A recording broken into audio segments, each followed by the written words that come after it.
everything I said last night that attributed to our win, doing a lot of the little things, like winning puck battles and getting to the net and getting pucks to the net and clearing out in front of our net, doing a nice job back checking and identifying guys, all those little things, shift time. I thought Robert Morris did tonight, and we didn't.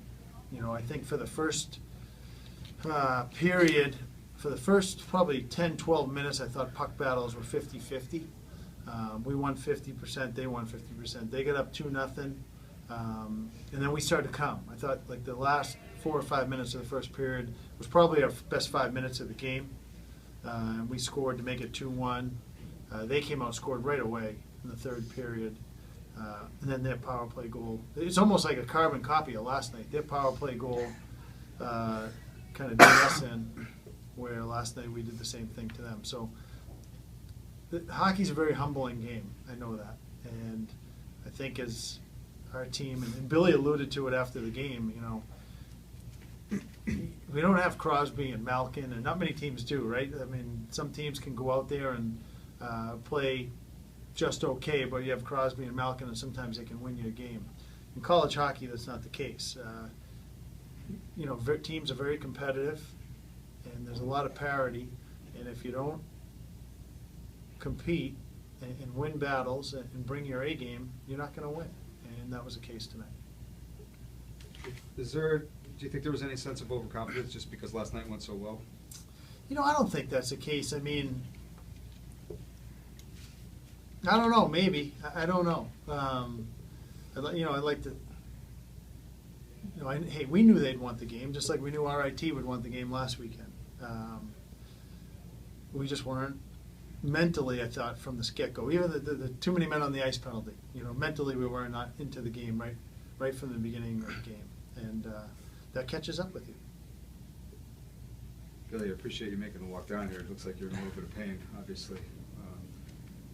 How you feeling? I saw towards the end of a few shifts in the third period there, it's like you had even trouble getting back to the bench. Just take a couple pucks. Yeah, just a couple shots. Yeah. Is that what happened in the second period too? The one that looked like it might have gone off your arm or your hand? Yeah, I think, yeah. Knee.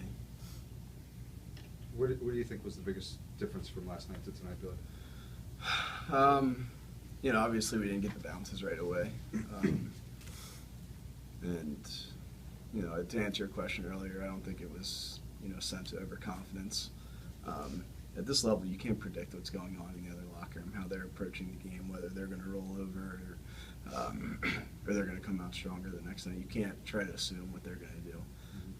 The effort needs to be the same, and you need to be mentally strong. If you're not, it's 60 minutes, and it's tough to turn around, 2 or 3 goal deficit at this level, and we put ourselves behind the 8 ball pretty early mentally and on the scoreboard, and